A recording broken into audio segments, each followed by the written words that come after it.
to introduce the IXL Center, the IXL stands for Innovation, Excellence, and Leadership. And this is a center that we have been building over the last couple of years here at the Hult International Business School. And the focus of the center has been around innovation.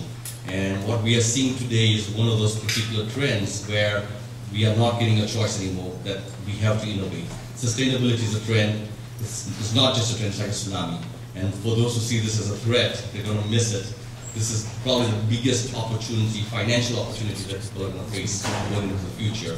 And it applies to policy, it applies to corporations, it applies to individuals. And so we feel that this is it's a timely session for this event. And there are some things that we've been doing on this topic that would be interesting to share with you. Let me just quickly share with you what we have been doing with our students is being research on this topic of innovation. And we're putting a book together which will be a collection of sustainability innovations. And this is unique in the sense that it's not just about hugging a tree, it's not about feeling good about innovation, it's all about making money while actually doing something worthwhile. And this is the only way sustainability is going to be successful. And what we have uncovered is the definition of sustainability for us is something new that you do that creates value. If it does not create value for you, then sustainability efforts are not going to make it, they're not going to be accepted by the market or consumers. And so it's absolutely critical that as you think of sustainability, think of innovation, and innovations that succeed are those that actually capture value. And this is the premise of this book that we're putting together. Just to give you an idea in this book, and feel free to have a look at it, we've been doing research, and there's a lot of companies we are looking at. There's about 50 to 60 companies in the world, from Zipcar. The question we're asking is, what was the innovation? How does it make it sustainable? What was the result and impact from it? And the stories around that. And through the collections, we've been getting a lot of insights. And some of the insights that we just want to share so that you don't have to read the book. It's always good to know the answer before you read the book, of course.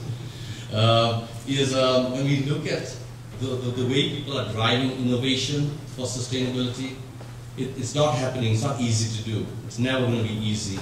And so the profile that we see is there's a focus for the long term.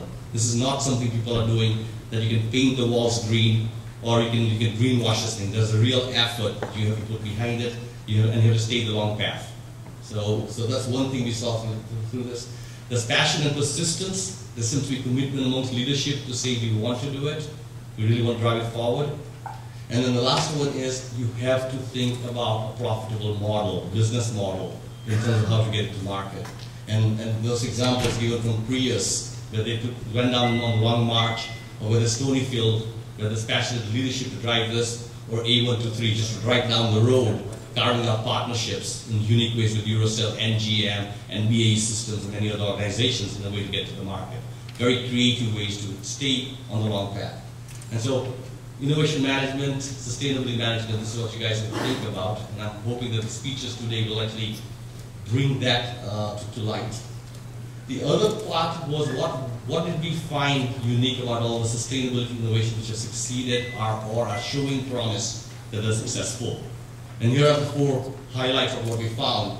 Again and again, a lot of companies are focusing on saying, can we continue doing more with less? So it's pretty simple in the idea of the context. The Prius of a car basically says we'll give you twice the mileage. It's okay to use the gas, but we'll give you twice as much. And that was the thinking, is can you do more with less? Was one of the premise of what makes breakthroughs. At Oberlin College, as an example, is metering. They actually give every person a chance to meter themselves. And through the metering, you can see how much water you're using or how much electricity you're using. So students who normally would pay 1 year for the room now are aware of how to use the electricity, how to use the showers and everything else. And by metering yourself, they're actually reducing the energy consumptions. And this goes back to the auto industry, that if the tachometer was replaced with just a little meter saying how are you using your gas, it's possible that we could reduce 20% of our energy consumption just by changing behaviors on the particular tachometers. One thing we found in the examples of the innovation is we as human beings are relatively selfish. We are not going to sacrifice the comfort of the past. We like our air conditioning, we like our warmth, we like our clean water, we like our long showers. So we've got to figure out a way to continue delivering that in your innovations while finding a way to make it sustainable. And so it's going to be It's not really a behavior change. It's us providing what we were comfortable with in the past and doing it in a way that we are not bothered or affected by it. And that was a very interesting insight in there. And lastly, it's a win-win-win. It's not a win-win model, but what we're finding is there are even more complex business models that are in place. In fact, it could be that you have something for a certain segment of the market which somebody else will pay for in order to deliver this. Kind of like GE, as they do water desalination plants in the Arab states. And the government pays for it, while the beneficiaries are individuals in the villages. And so the different win-win-win models, not win-win models that you see in the ocean. So the key highlights over here is this is a little different in terms of how to make it successful. I do think there's some excitement in terms of how we can get there. You've got to stay the path. And I think for those who are going to do this, they're going to really reap a lot of benefits from this. And we're hoping that the speakers, Walter and others, will bring this to light for all of us.